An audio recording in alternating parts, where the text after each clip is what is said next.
Why didn't the Allies bomb the concentration camps? It's one of the most haunting questions in all of World War II, not because there's no answer, but because the answers we have are deeply uncomfortable. By the end of the war, 6 million Jews had been murdered by the Nazis, along with millions of others. And during the war, Allied planes flew thousands of bombing missions over Europe, destroying factories, supply lines, oil refineries, and military targets. They had the range, they had the intelligence, they had the power, but they didn't bomb the camps, not the gas chambers, not the crematoria, not the train lines. So, why not? The truth is painful, because the Allies did know what was happening, and they still chose not to act. Let's go back to what the Allies knew, and when they knew it. The idea that the Holocaust was a complete secret during the war is a myth. By the middle of 1942, reports of mass murder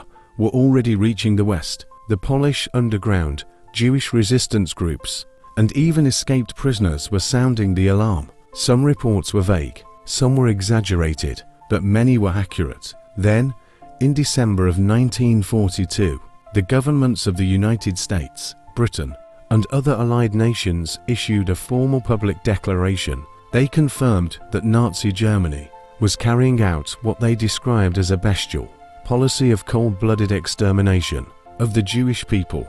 That statement left no doubt. The Allies knew, and the world knew, but knowing is not the same as doing something. Now, let's talk about the camps themselves. Auschwitz was the largest and deadliest, located in Nazi-occupied Poland. It was both a labor camp and an extermination center. Over 1 million people were murdered there, most of them Jews. The gas chambers operated day and night. The crematoria ran non-stop, and in 1944, the US Army Air Forces were flying bombing missions near the area. American planes even bombed the IG Farben industrial complex, a German chemical plant located just a few miles from the gas chambers. They dropped hundreds of tons of bombs on the factory. So yes, they were close enough to see the smoke, close enough to strike. So why didn't they bomb the camp itself? At the time, Jewish organizations, especially in the United States, begged Allied leaders to intervene. They asked for the train tracks to be bombed. They asked for the gas chambers and crematoria to be destroyed.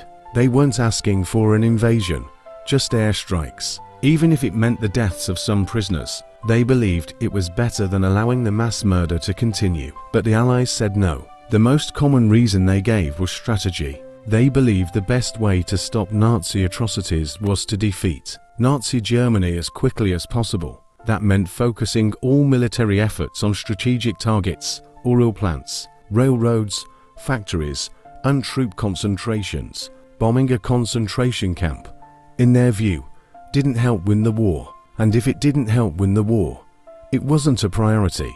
There were also military concerns. Allied commanders claimed that bombing the camps or train lines would be too difficult. They said the targets were too small, too heavily defended, or too hard to identify. And they worried that bombing might kill the very people they were trying to save. Remember, this was the 1940s. Precision bombing wasn't very precise. Planes flew high, often through bad weather, using basic tools like maps and compasses. Hitting a specific building from 20,000 feet was extremely difficult, and gas chambers were small, camouflaged, and often surrounded by prisoner barracks. A missed bomb could kill hundreds of innocent people, but many historians believe these explanations don't fully hold up. In 1944, two men escaped from Auschwitz. Their names were Rudolf Verbar and Alfred Wetzler. They crossed the border into Slovakia and passed on detailed information about the camp. They described how many people were being murdered each day. They drew maps. They named the buildings. Their report reached the Allies. They knew exactly where the gas chambers were. They knew what was happening.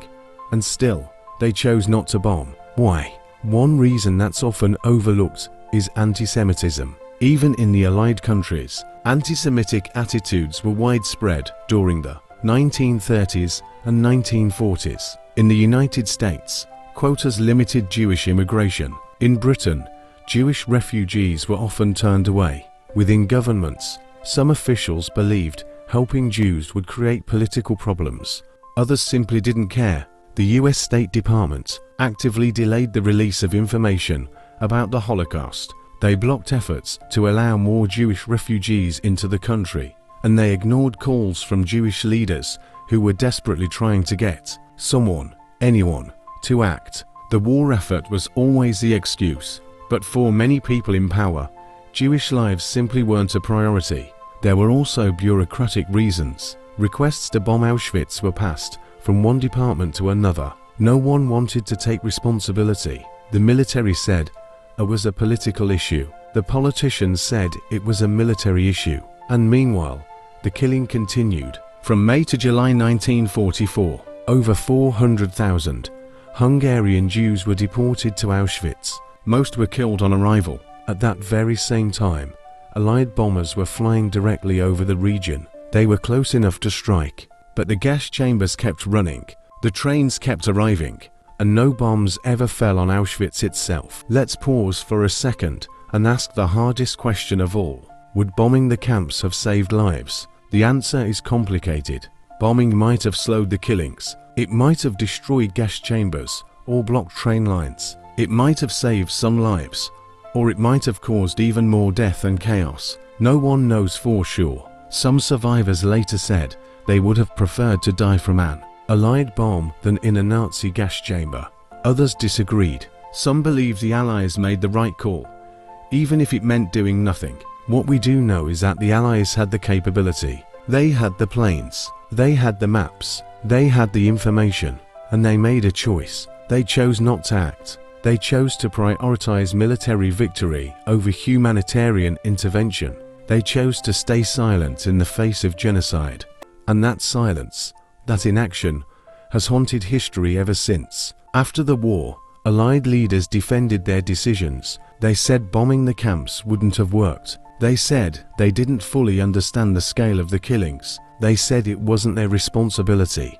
But historians and survivors have questioned those defenses. They've asked, if the Allies had bombed the tracks, or the gas chambers, or even the roads into Auschwitz, how many could have been saved? We'll never know, because it didn't happen. What we do know is this: millions of people were murdered in cold blood. The world watched, and for the most part, the world did nothing. That's why this question still matters, because genocide didn't stop in 1945. It happened again in Cambodia, in Rwanda, in Bosnia, and beyond. And each time, the world said, never again. But too often, never again becomes not right now. The story of why the Allies didn't bomb the camps is not just a story about strategy or logistics. It's a story about human priorities, about prejudice, about the cost of delay. It's a warning. History doesn't repeat itself exactly, but it often rhymes. And if we're not willing to learn from the past, we risk repeating its worst mistakes. If you've watched this far, thank you. These aren't easy truths, but they're necessary, because remembering the past is the first step toward preventing it from happening again. If you want more honest history, subscribe to the History Front. We're here to ask the hard questions and tell the stories others won't. And by the way, to 99% of you watching right now aren't subscribed. Change that. Hit subscribe and help us bring real history to the surface, one story at a time.